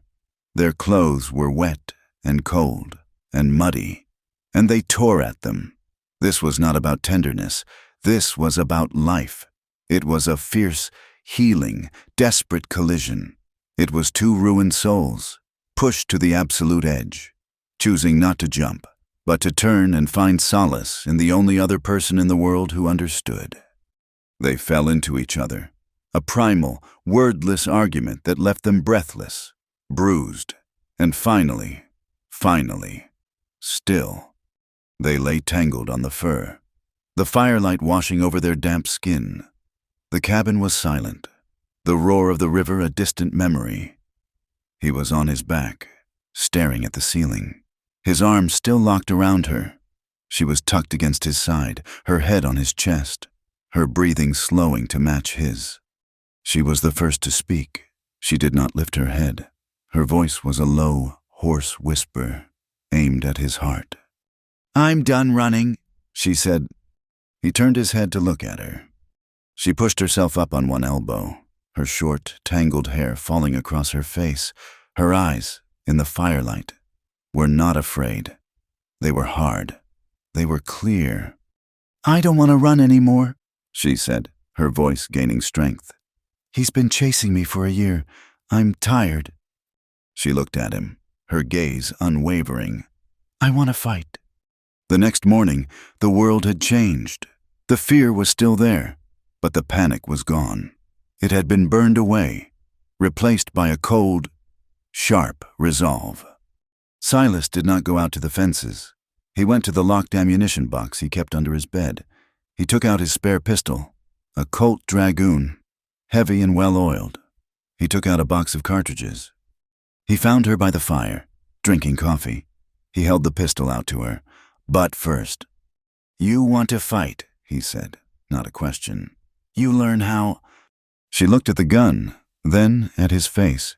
She nodded. He took her outside. The air was cold, but the sun was bright. "It's heavy," he warned. She took it, her small hand barely wrapped around the grip. "You hold it with two hands." He showed her how to load, how to cock the hammer, how to sight down the barrel. "It's going to kick, hard. It will break your wrist if you don't hold it right. Squeeze the trigger. Don't pull it." She aimed at a stump. She was shaking. She flinched, closing her eyes, and fired. The sound was deafening, a massive crack that echoed off the plains. The pistol flew from her grasp, landing in the mud. Her ears were ringing. She stared at the gun, terrified. "Again," Silas said. She looked at him, her face pale. "Pick it up, Clara. Load it again." She picked it up. Her hands were trembling, but she loaded it. She raised it. This time she kept her eyes open. She fired. The kick slammed her shoulder, but she held on. The shot went wide, kicking up dirt 10 feet to the left. "Again." She fired until the cylinder was empty. She reloaded. She fired again. She did this every day, for hours. The sound of gunfire became a normal thing. She learned the kick. She learned the weight. She learned to hit the stump. Then she learned to hit the bottles he set on the stump. He taught her to ride, not side saddle. He growled, "That's for ladies in town." He threw her up on his second horse, a sturdy gelding. "You ride astride, like me. You ride until that horse is part of you." Her legs were rubbed raw. Her thighs ached. She never complained. She learned to grip with her knees, to post, to gallop. He gave her his skinning knife. "If they get close," he said, his voice flat. "You don't panic. You go for the soft places. Under the jaw, the belly, the eyes. You don't cut, you push. Do you understand? She paled. She took the knife. Yes. Weeks passed. It was full spring. The mud dried. The first green shoots appeared on the plains. Clara's hands were no longer raw. They were calloused. The hollows in her cheeks had filled out. The fear in her eyes had been replaced by a quiet, watchful intensity. One night, she sat by the fire, watching him clean the pistol. She picked up his sharpening stone and the skinning knife. She tested the edge with her thumb. Then, she looked at her own long, tangled hair. "What are you doing?" he asked. She grabbed a thick hank of it, just below her ear. "It gets in the way," she said. She put the knife to it. It was dull work, sawing through the thick, dirty locks. He watched her. It was a brutal act, a shedding of her old self. She hacked at it, bunches falling into her lap, until it was short, ragged, and ended at her jawline. She looked up, her face exposed, her neck long and pale. She looked like a boy, or a hardened waif. She was vulnerable, waiting for his judgment. Silas put the gun down. He walked over to her. He knelt. He touched the shorn ends at the nape of her neck. His rough fingers were surprisingly gentle. "Beautiful," he said, his voice thick. She met his gaze. He said the word. And for the first time in her life, she did not flinch. She did not look away. She did not blush. She just held his gaze and accepted it. The following week, their supplies ran low: salt, flour, and cartridges. He could not put it off any longer. "I have to go to Miller's," he said. The trading post was a half-day's ride. "I'm coming with you," she said. "No, you stay. You guard this place. One rider is less suspicious than two." He rode out at dawn, his rifle in its scabbard, her pistol tucked into his belt. He hated leaving her. He hated the town, the people, the looks. He was the crazy widower. He was a target. He returned at dusk. He looked grim, his face set in hard lines. He threw the sacks of flour and salt onto the table. Town was full. He said, "Finch was there, asking questions. I think he knows I lied." Clara's hand went to the pistol at her own waist. "What do we do?" "We wait." He turned, pulling something from his coat pocket. A small, folded, dirty piece of paper. "And this. What is it?" "Miller gave it to me. At the post. He said a trapper, left it, paid him $1 to make sure it got to me. He described me, the man at the end of the line." Clara took the paper. Her hands were steady. She unfolded it. The writing was in pencil, crude and barely legible. "Heard you was looking for the Hart girl, her child, Emma, alive. Church orphanage. Cheyenne. Go now. A friend." She read it once, twice. Her breath stopped. Emma. Alive. Cheyenne. She looked up at Silas, the paper crumpling in her fist. The fight was no longer about hiding. It was not about defense. It was about retrieval. The note was a fire. It burned through the cabin, consuming the last of their fear, leaving only a sharp, desperate need. Cheyenne, Emma, alive. They did not wait for morning. They moved with a grim, silent purpose. Silas packed the saddlebags, jerky, hardtack, the last of the coffee. He packed every cartridge he owned. Clara filled 2 canteens. She took the pistol he had taught her to use and slid it into the waistband of her trousers. He watched her. She did not hesitate. Silas took one last look at the cabin. He saw the cold hearth, the empty bed, the shape under the tarp in the corner. He had come here to die. He had hidden in his grief for 3 years. He walked to the door, pulled it shut, and slid the heavy iron bolt into place. The sound was a final, hollow thud. He locked his wife's ghost inside. He turned to Clara, who was already mounted on the gelding. He swung onto his own horse. He did not look back. They rode south, into the wide, muddy, unforgiving plains. The journey was a new kind of hell. The spring thaw had turned the Wyoming Territory into a vast brown ocean of sucking mud. The creeks and rivers, which had been dry beds or frozen trickles, were now raging, brown torrents, heavy with melt and chunks of ice. On the second day, they reached the North Platte. It was swollen, wide and fast, a roar of cold water that promised to sweep them away. "We can't cross here," Clara yelled over the sound. "We have to," Silas replied. "The next crossing is 2 days east. We don't have 2 days." He looked at her, his face hard. "Keep your horse's head up. Don't fight him. Just guide him. If you fall, grab the saddle. Do not let go." He spurred his horse into the current. The animal panicked, whinnying, its feet slipping on the rocky bottom. Silas fought it, his voice a low, steady curse, forcing it forward. Clara followed, her face pale, her knuckles white on the reins. The water was impossibly cold. It surged around her legs, soaking her to the bone in an instant. Her horse lost its footing, stumbling, and she was plunged into the current up to her waist. She cried out, a sharp gasp of cold and terror. "Keep him steady," Silas bellowed. He was just ahead, his own horse swimming now, fighting the pull. Clara regained control, her voice a soothing murmur to the terrified animal. Even as her own body went numb, they reached the far bank in a clumsy, panicked scramble, dragging themselves onto the muddy shore, soaked and shaking. They did not stop to make a fire. They could not risk the smoke. They rode on, the wind cutting through their wet clothes, chilling them to the marrow. They avoided the main trails, keeping to the low ridges. They saw strangers twice. The first was a pair of trappers, bearded and smelling of grease, who stopped their mules to watch them pass. Their eyes lingered on Clara, a slow, assessing look that stripped her bare.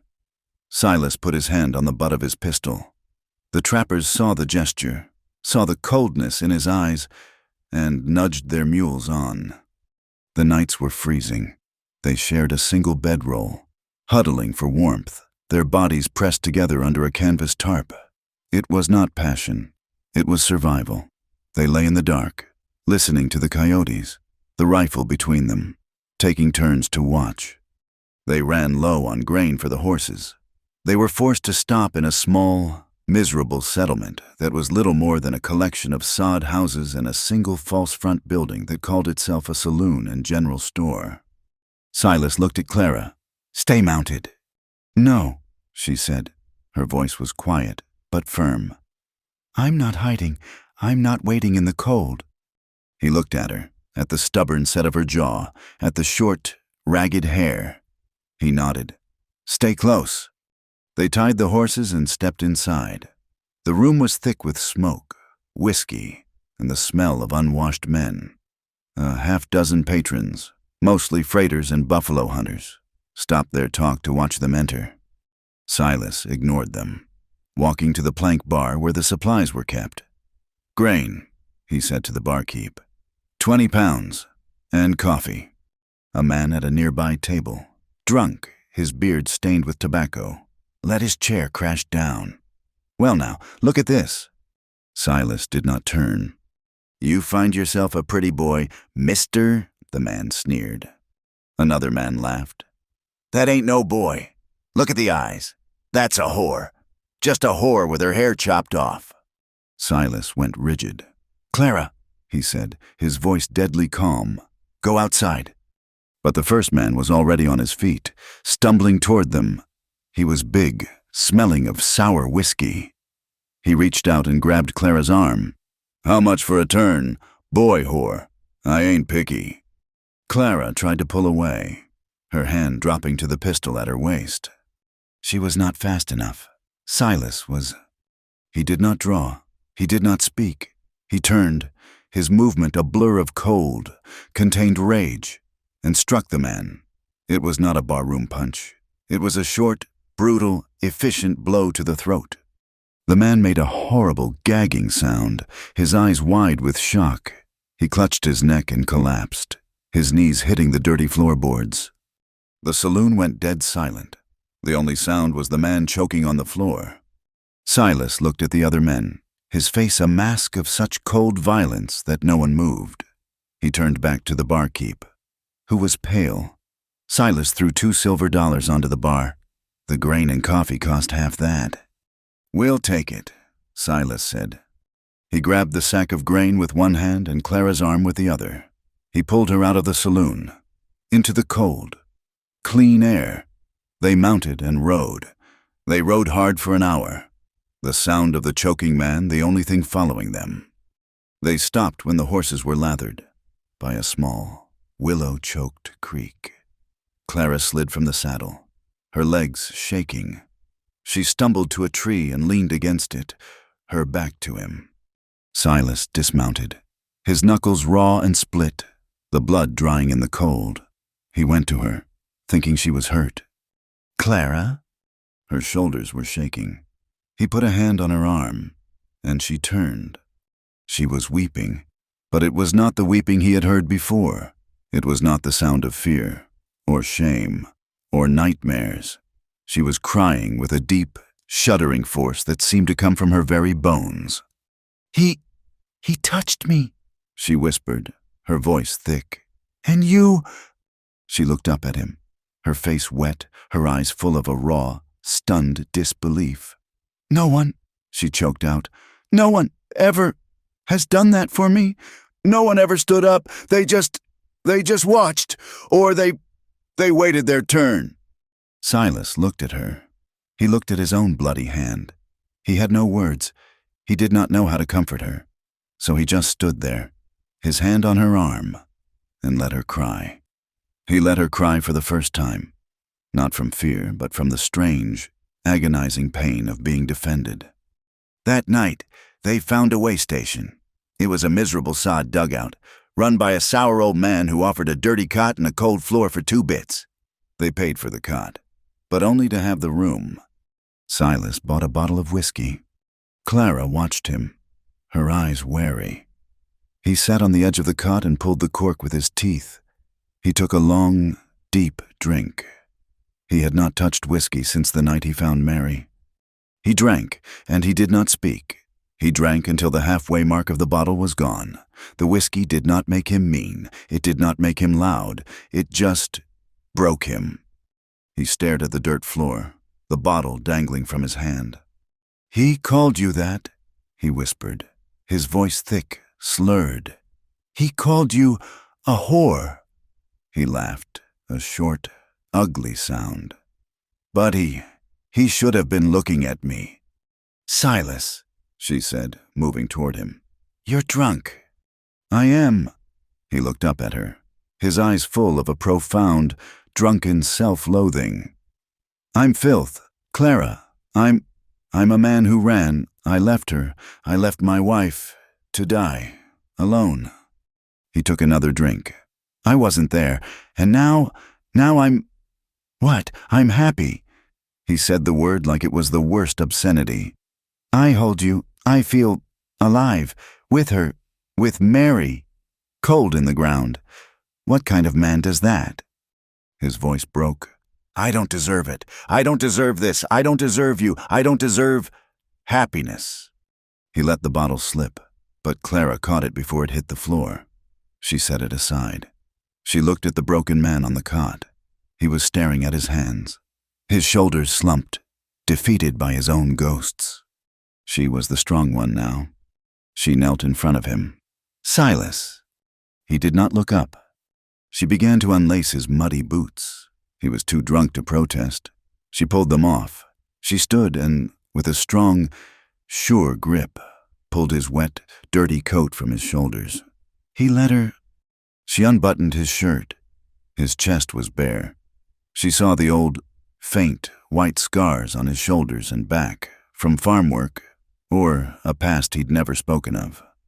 He sat there, half naked and miserable, waiting for her judgment. Clara leaned forward. She pressed her lips, warm, to the cold, scarred skin of his shoulder. She kissed his scars. She kissed the place where his heart beat, strong and steady, under the skin. She kissed the calluses on his hands. He looked at her, his drunken eyes wide with confusion. She put her hands on his face, forcing him to meet her gaze. "We don't deserve love, Silas," she whispered, her voice fierce. "Sure, nobody does. It isn't a reward for being good. It's not something you earn." She held his gaze, her eyes clear and bright in the dim lantern light. "We just choose it. We just take it. It's like breathing." She pushed him back, gently, onto the dirty cot. "Now, you sleep." He was asleep before she had the blankets pulled over him. She sat on the floor beside the cot, the pistol in her lap, and guarded him for the rest of the night. 2 days later, they saw Cheyenne.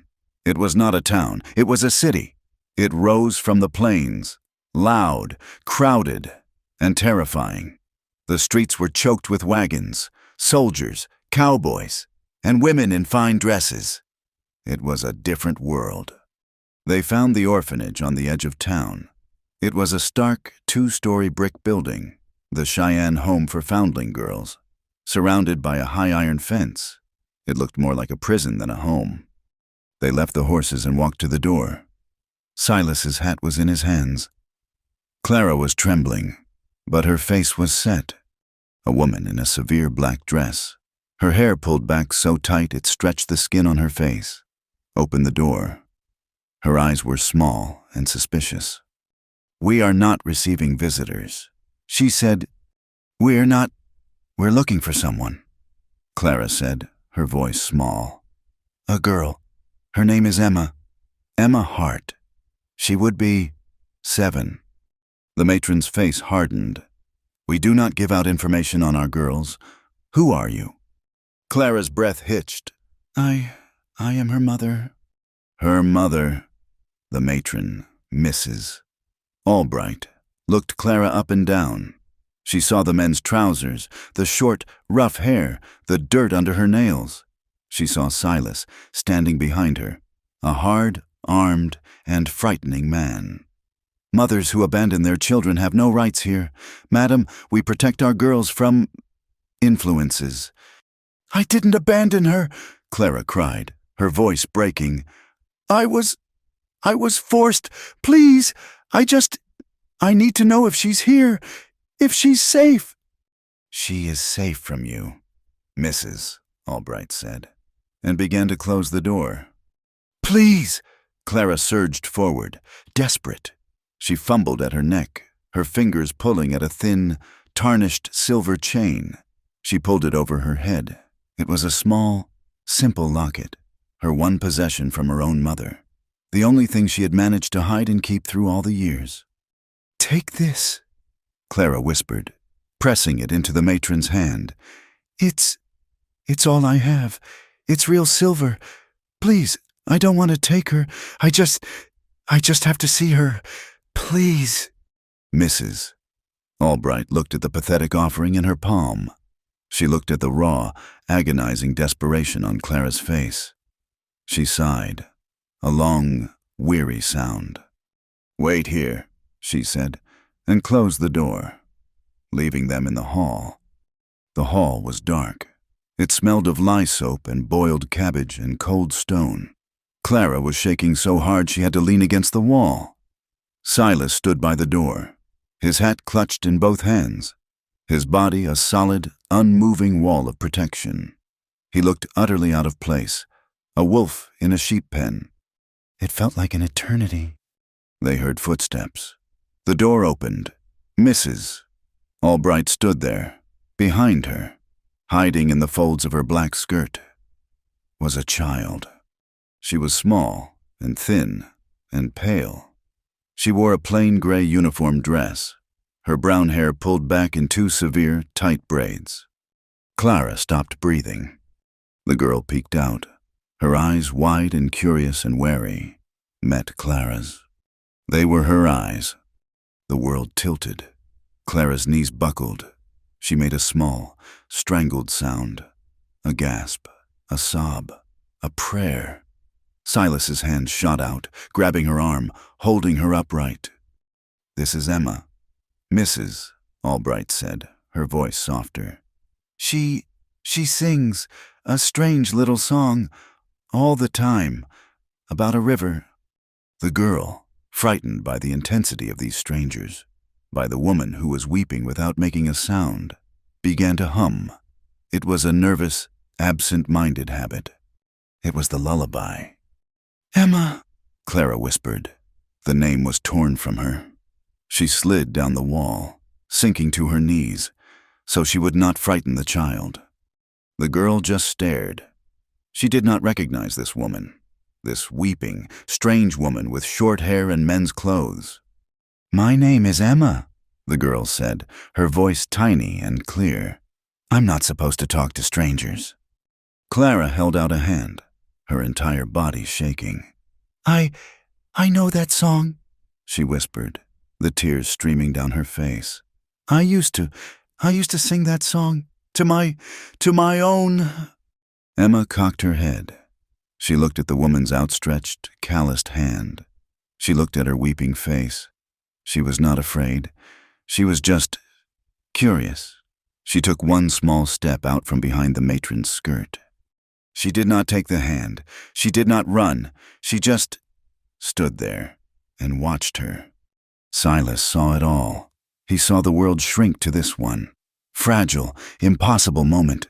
He saw the mother and the daughter, separated by a lifetime of pain. He slid down the wall, his own legs unsteady, sinking to his haunches. He knelt there, his hat clutched to his chest, a silent, trembling guardian, as Clara began, in a voice cracked with tears, to quietly sing. The song hung in the cold, antiseptic air of the hallway. Clara sang, her voice cracked and thin, her eyes fixed on the small, pale girl in the gray dress. Emma just stared, her head tilted, her gaze unwavering. She was listening, not to the woman, but to the melody. It was a tune she hummed herself, a ghost of a memory she had never been able to place. Silas knelt on the floor, his back to the wall, his hat in his hands. He was a mountain of a man, coiled and silent, his presence a stark, wild contrast to this place of bells and rules. He watched Clara, and he watched the girl, and his heart, which he had thought long dead, felt like it was being squeezed in a fist. "I know that," Emma whispered when the song faded. "Yes," Clara wept, her hand still outstretched, trembling. I taught it to you, when you were very small." Emma took a step, then another. She did not take Clara's hand. Instead, she reached out one small, hesitant finger and touched the tear track on Clara's cheek. Clara stopped breathing. Emma's finger was cold. "You're sad," Emma observed, her voice clear. I am," Clara choked out. "I missed you." Mrs. Albright, the matron, watched this, her arms folded. Her face was stern, but her eyes were not unkind. She had seen desperation. This was something else. This was truth. "That is enough for today," she said, her voice firm. "The girl has duties." "No!" Clara cried, scrambling to her feet. "Please." "Tomorrow," the matron said. "Come back tomorrow, at 1. She gently took Emma's hand. Emma looked back, once, at the strange, weeping woman, before the door closed, leaving Clara and Silas alone in the echoing, cabbage-scented hall. They did not go back to the plains. They could not. Silas sold the 2 horses they had ridden, the gelding and his own mount. He kept the saddle. With the money, he bought a single, cheap, sway-backed mule and a rickety wagon. He rented a small, cold room in a boarding house on the edge of the city. He spent the rest of the money on a clean dress for Clara, a pair of proper boots, and a hat. What are you doing?" Clara asked, staring at the purchases. "We are petitioning," he said, his voice flat. Mrs. Albright said the law requires a home and a guardian. We will give them one. He found work. He took his strength and his rage, and he hauled freight at the rail yard, loading and unloading boxcars from dawn until dusk. It was brutal, back-breaking labor. He came back to the room each night covered in grime, his hands bleeding. He would wash in the basin, sit on the floor, and clean his pistol while Clara stared out the window. And every day, at 1 o'clock, Clara would walk to the orphanage. She wore the dress. She hated it. It felt like a costume, a lie, but she wore it. The second visit. Emma sat on the bench with her, a proper foot of space between them. Clara told her about the ranch. She told her about the snow, and the clumsy calf, and the sound of the wind. She did not speak of the past. She did not speak of Kansas. She did not call herself mother again. She was just Clara. The third visit. Emma showed Clara a doll she had, made of corn husks. The fourth visit, Emma asked, "Where is the man?" "Silas?" Clara asked, surprised. He is working." "He looks angry," Emma said. "He is," Clara said, smiling, a small, sad smile. "But not at us." For 2 weeks, this was their life. Silas worked. Clara visited. At night, they lay in the narrow, creaking cot in the boarding house, not touching, the air thick with their shared, unspoken hope, which felt more dangerous than any blizzard. Finally, after the 12th visit, Mrs. Albright called Clara into her office. Silas was with her, standing by the door, his hat in his hands. He had not come in before. She likes you," the matron said, looking at Clara. "She asks for you. She is a lonely child. But the law, Miss, I do not know what to call you." Clara, the law is not swayed by lullabies. I have made inquiries. The man who left her here, the Reverend Eli Thorne, he left documentation. He is listed as her legal guardian. The blood drained from Clara's face. Silas took a step forward, his shadow falling over the desk. That is a lie," Clara whispered. "I believe you," Mrs. Albright said, holding up a hand to stop Silas. "I see what I see, but the court will see paperwork. A petition from an unwed woman with no fixed address. It will be denied in 1 minute, and Reverend Thorne will be notified. He will come for her, and he will take her." The room was silent. Clara looked at the floor, the world collapsing. It was over. She had found her daughter, only to lose her again, and this time, to hand her directly to the man she had fled. "But," the matron continued, her gaze shifting to Silas, "a petition from a family, from a husband and wife, a landowner." She looked at Silas. "That is a different matter. A judge would listen to that. A judge would look very closely at a man like Reverend Thorne. If a stable, married, God-fearing family wished to claim the child as their own." Clara looked at Silas. He was staring at the matron, his face unreadable. They walked back to the boarding house in silence. The noise of Cheyenne, the wagons, the shouts.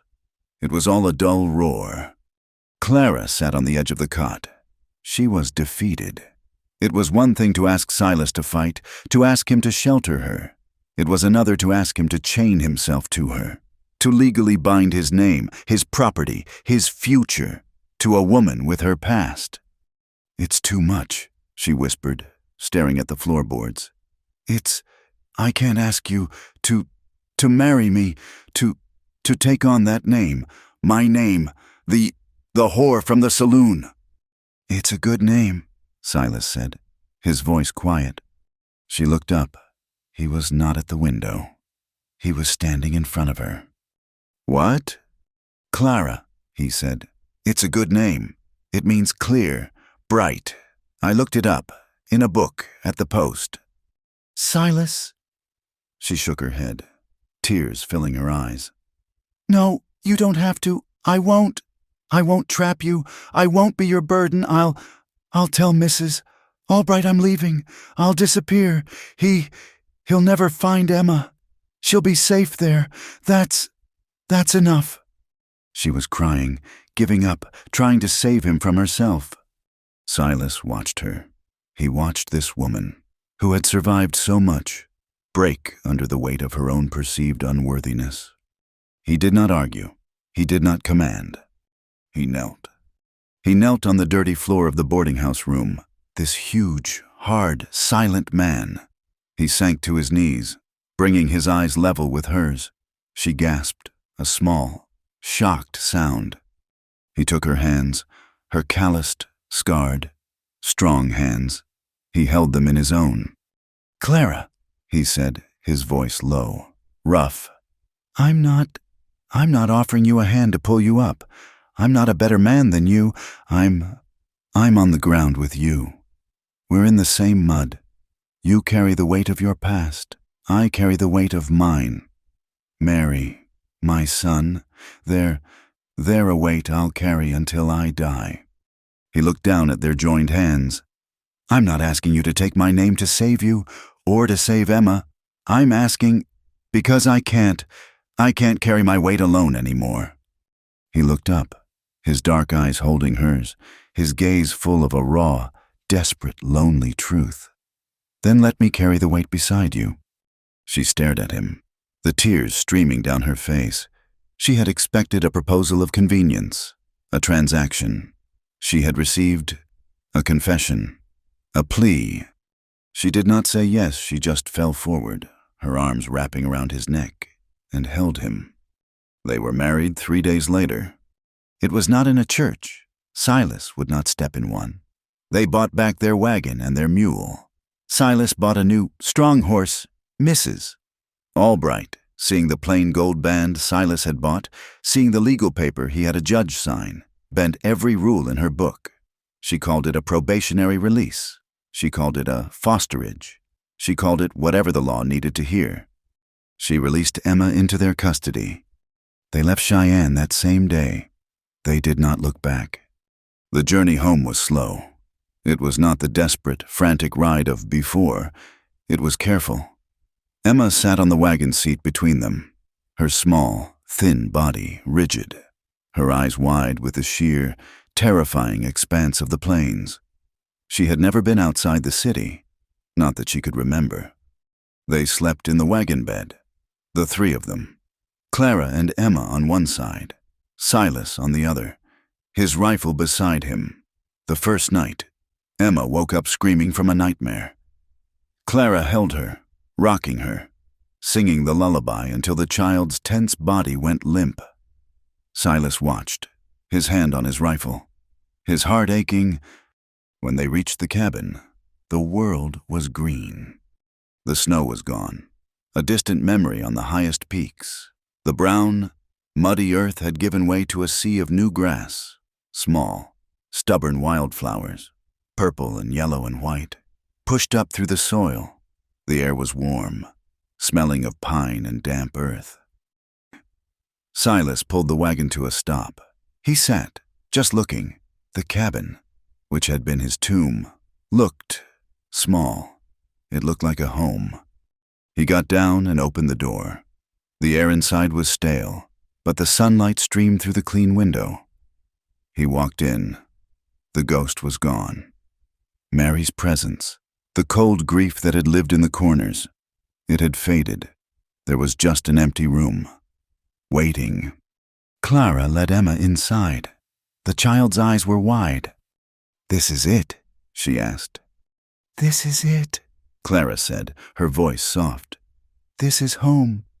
That night, they ate stew by the fire.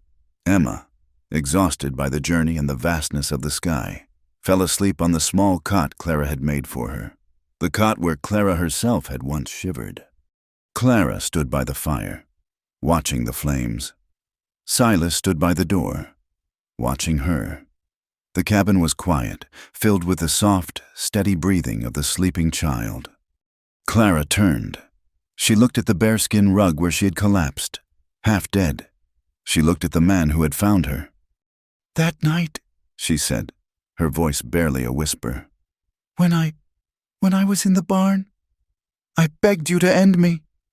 She met his gaze, her eyes clear in the firelight. "I begged you to just make it quick, but you wouldn't." Her voice was thick with a truth she was only just understanding. "You made me live." Silas shook his head. He walked away from the door, closing the distance between them. He stopped just before her, so close he could feel the warmth from her skin. "No," he said, his voice rough. "No, Clara, you're wrong." He looked around the room, at the light, at the warmth, at the small, breathing child in the corner. He looked back at his wife. I was dead," he whispered. "I was buried here, in this room, with them. I was just a cold thing, waiting to stop breathing." He reached out, his hand, calloused and hard, touching her cheek. You came in the storm, and you made me start again." She leaned into his touch, her eyes closing. He was not the cold, grim man from the storm. He was her husband. He was her anchor. He kissed her. It was not the first, hesitant kiss in the dark. It was not the desperate, claiming, angry kiss by the river. This was a kiss of slow-burning, profound certainty. It was a kiss of promises kept, of ghosts laid to rest, the weight of their shared trauma, his guilt, her pain. It was still there. It would always be a part of them, the scars that proved they had survived. But it was behind them. It was not now. He kissed her with all the want, all the need, all the love he had kept locked inside him. He lifted her. She was light in his arms. He carried her, not to the rug, but to the bed where Mary had died, the bed where he had suffered. He laid her down, his new life, his new wife, in the center of his home. He followed her, and in the warm, firelit quiet of the cabin, with their daughters sleeping nearby, they made love. There was no fear, there was no shame, there was only want and need, and a fierce, hard one, and finally, peaceful love. Later, in the deepest part of the night, a small sound came from the corner, a whimper. Clara slipped from the bed, pulling a blanket around her. Silas watched her. She went to the cot. Emma was moving, caught in a dream. Clara sat on the edge of the small bed. She pushed the hair back from Emma's damp forehead. "Shh," she whispered. "You're safe. I'm here." She began to sing. Her voice was soft, no longer aching, but full. The lullaby about the river, about the promise of return. Silas rose from the bed. He pulled on his trousers. He felt a swell of something so profound in his chest. The cabin felt too small to hold it. He grabbed his rifle from the wall. He went outside. He did not go far. He sat on the porch step, the cool night air on his bare chest. He leaned the rifle against his knee. He could hear her, her voice a soft, steady murmur through the cabin walls. He looked up. The Wyoming sky was vast, a dark, endless ocean of stars. It was no longer empty. It was a roof. He sat there, the rifle across his lap, guarding the entrance to his home. He was not hiding. He was not waiting for death. He was a guardian. He was a husband. He was a father. And under the wide, silent sky, Silas Carrington, the man who had been a ghost, finally found his hard-won peace. Thank you for listening to this story. We hope it touched your heart. We'd love to know where in the world you're listening from. So please drop a comment and let us know. Be sure to subscribe to From Wild West for more stories like this. And we'd be grateful if you'd share your thoughts with us in English. We appreciate every one of you.